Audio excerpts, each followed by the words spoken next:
Hi, beautiful. We're reading today in chapter 20 of the text, The Vision of Holiness, and we are in section 11, the Temple of the Holy Spirit.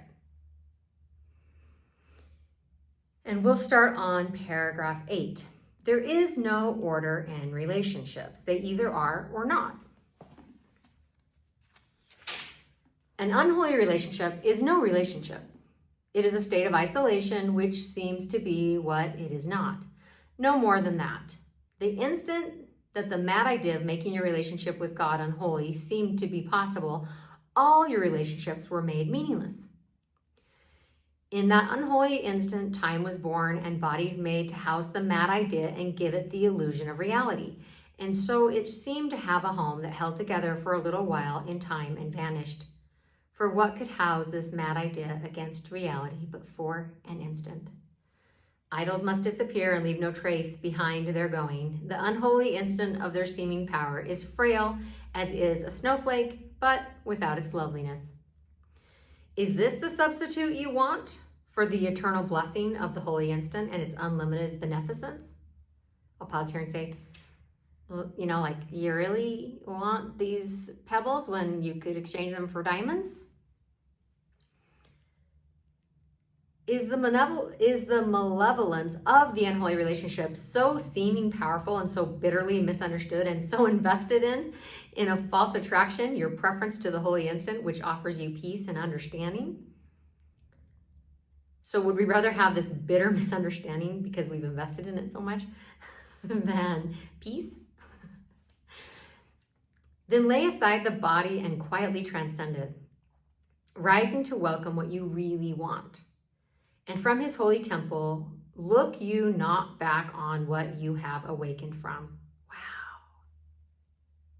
For no illusions can attract the mind that has transcended them and left them far behind.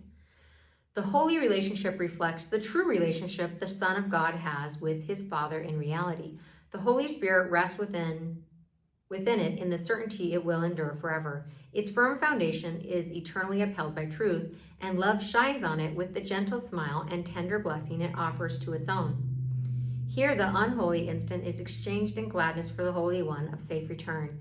Here is the way to true relationships held gently open, through which you and your brother walk together, leaving the body thankfully behind and resting in the everlasting arms. Love's arms are open to receive you and give you peace forever.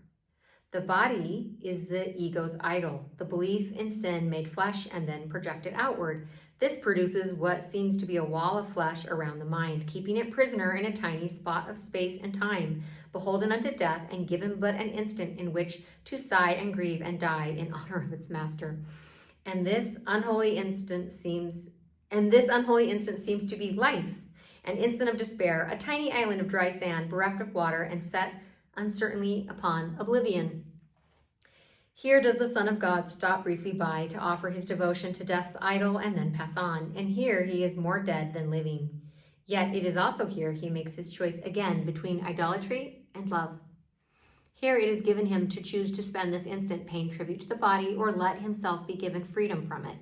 Here he can accept the holy instant offered him to replace the unholy one he chose before, and here can he learn relationships are his salvation, not his doom. You who are learning this may still be fearful, but you are not immobilized. The holy instant is of greater value now to you than its unholy seeming counterpart, and you have learned you really want but one. There is no time for sadness. This is no time for sadness. Perhaps confusion, but hardly discouragement. You have a real relationship and it has meaning. It is as like your real relationship with God as equal things are like unto each other. Idolatry is past and meaningless. Perhaps you fear your brother a little yet. Perhaps a shadow of the fear of God remains with you. Yet what is that to those who have been given one true relationship beyond the body? Can they be long held back from looking upon the face of Christ? And can they long withhold the memory of their relationship with their Father from themselves and keep remembrance of his love apart from their awareness? Okay, I'm going to pause here. There's so much depth and breadth and layers of meaning in this text. that I feel inadequate to even begin to dive in. But in case it's any help to anyone, I'll share a few thoughts that came through, and please share any insights that you have as well in the comments. Love's arms are open to receive you and give you peace forever. When we are body identified, when we are hostage to ego, we are in a prison. This becomes a flesh prison, keeping us separate from others, keeping us in competition, special relationships. I'm for you, I'm against you, I hate you, I love you, and there's all this division and separation. But when we recognize that we're not this body, when we are host to God, when we recognize our true nature, then this flesh bag is no longer a prison, it's a playground. And love's arms are open to receive you and give you peace forever. And then you're not a prisoner anymore. You recognize that you're perfect, whole, and complete, and so is your brother. So there is no need to compete. You cannot compete, you can only complete. Because you're not against anything. You've laid down your sword. Everyone is your teacher. Everyone is an angel. The people who treated you the worst were your best teachers. And the day will come when you will be in so much gratitude to them for the lessons that they imparted.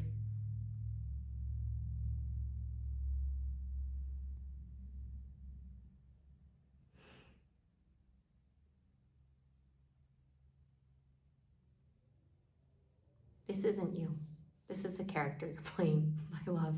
You are everything. Right now, you're experiencing getting to be a sunbeam, but you are also the sun. And here can he learn relationships are his salvation and not his doom. You who are learning this may still be fearful, but you are not immobilized. The holy instant is of greater value now to you than its unholy seeming counterpart. And you have learned that you really want but one. This is no time for sadness, perhaps confusion, but hardly discouragement.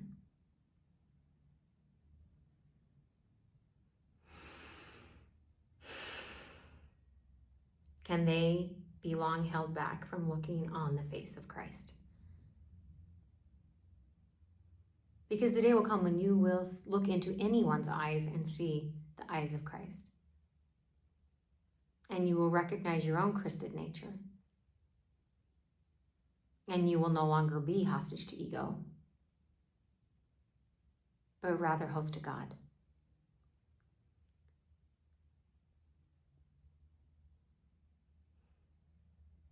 And your nature has never changed. Your innocence has never been lost. The only question is, when will we choose? When are we ready to wake up from the nightmare and know the truth? You can't really even be taught the truth because you already know it. And you're not even trying to get to that quiet place within. You're already there. It's more about perceptually ceasing to leave. And then when we come out here, this is a playground. And we can invite other children to play, to stop hitting each other with sticks and play gentler, happier games if they would like. But we're not here to fix, force, change, or correct. We are in the world, but not of the world. And we know where home is, and we know where to go to be fed. If we're out here playing on the beach, there's sand and water, and it's fun, and you can build sandcastles, and they're not going to last, but they're fun. But there's nothing to eat there. So make sure you know where to go. Make sure you know how to come home and drink from the living waters.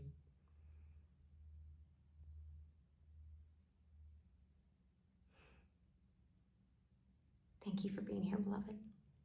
I love you. I'll see you soon. Mwah.